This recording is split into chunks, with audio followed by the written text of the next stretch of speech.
right. Speaking of possible, what's possible with our sportsmen? Now, Rishi and Lisa, you all have seen this picture of a freediver underwater with a Trinidad and Tobago flag.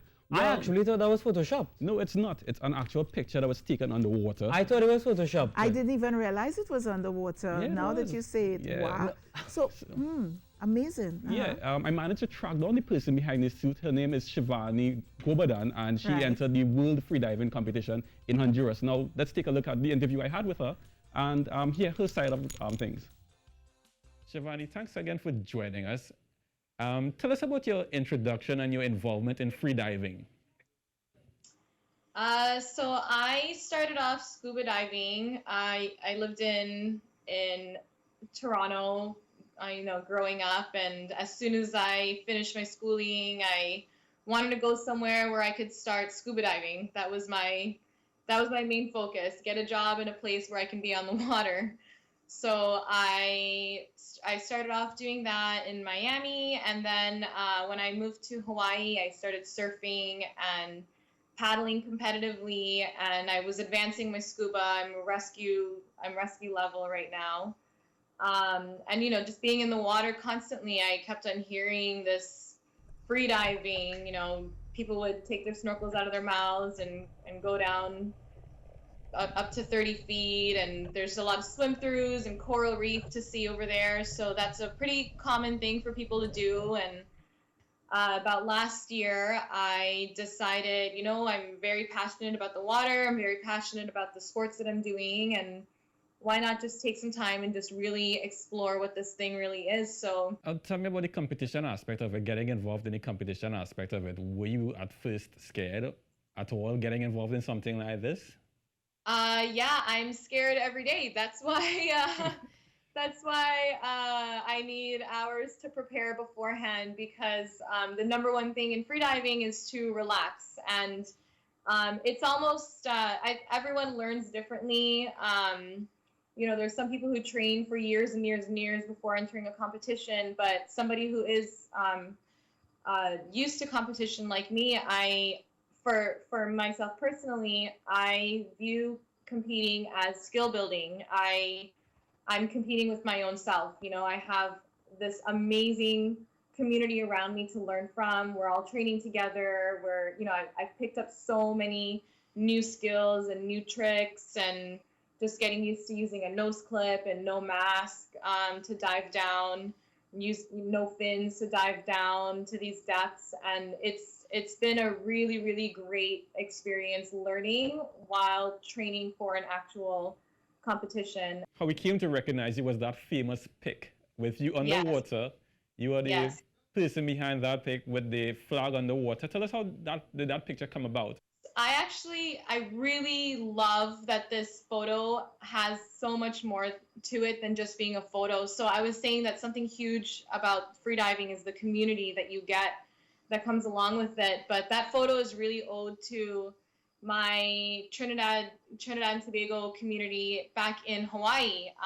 When I came here to Roatan, I was already here, and the competition organizer asked for us to bring flags, and I didn't even think about it. I had a very small one that I had brought with me, but he wanted that big size. So I got on the phone with, I have a group chat with the Caribbean community back in Honolulu, and one thing led to another. They got on it right away. There's some guys, Amos and Taro, and they mailed this flag. They took it to a fete the night before and gave it a good pump and a wave, and they sent me videos of it.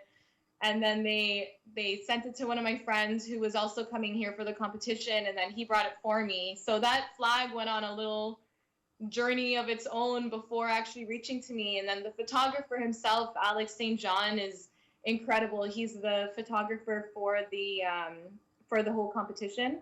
One of the photographers, and he's from Montreal, Canada, and I hope it's okay that I say this, but he said that his first girlfriend was also a Trini, so it was a pretty meaningful thing to him as well. He already knew quite a bit about the culture, and he was excited to be taking this photo of the first person who was going to be representing for the country. So that photo, the red flag is so vibrant underwater against the blue, and visually it's really beautiful, but that story behind it has so much meaning to it. And I guess that all came out in the picture itself. Interesting story there from Shivani, and the story of a flag which made it way all the way from Canada all the way to Hawaii and then to Honduras for the World Freedive Competition, Rishi. Yeah, when I saw the picture initially, I'm like, whoa, this is cool. I thought it was edited. It was something that they just put together. And then when I read the caption for it, I was like, oh, this is nice. And then you said that you spoke with her, and I'm like, okay, cool. Yeah. But when you say free diving, right? What is free diving? Because I'm thinking I could dive.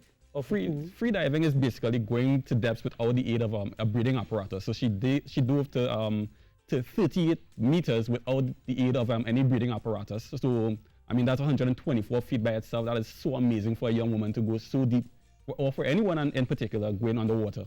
So you mean she went down, and how do you have to stay for a certain amount of time and then come back up? Or? Yeah, she actually stayed for 8 minutes underwater without any breathing aids at all. 8 minutes. Think about that. No, that's not possible. It is possible. No, that is not Yes, possible. yes, it is. No, that is not possible. Absolutely not. You mean she went down there? Yeah. Stayed for 8 minutes? 8 minutes from the time she went down to the time she without having something to help her. Lisa, do you believe that? What? She 8 minutes without coming back up and no breathing apparatus? Well, maybe she has been training. She has been training. I mean, it probably takes a lot of training over a period of time, I'd imagine, to be able to. I don't believe it. Yes, I need to witness that. This is amazing. Are you being a doubting Thomas? I'm not doubting that she was able to do it. I'm just doubting that. I don't know. It sounds Can impossible. you hold your breath for 8 seconds? Exactly. That is the thing. Yes. I struggle to hold my breath for 5 seconds. So it sounds impossible. That's why I guess it's a record. It's a record. I mean, and you have persons going even deeper than she went. So, you know, it's amazing that she actually went to 38 meters. And there, from what I understand, persons went to at least 90 meters. There have been persons that gone to 90 meters. Wow, that is amazing. And you know, I expect big things from her. Me too. And she's going to be here in December, so we will have time to bring her in studio and also probably go out and do a dive with her. Hey, I want to do that, but I want to wear the apparatus stuff. The breathing apparatus, the tank and that kind of thing, because I would probably pass out or something within the first few seconds. But yeah, congratulations to Shivani. Yeah, again, congrats.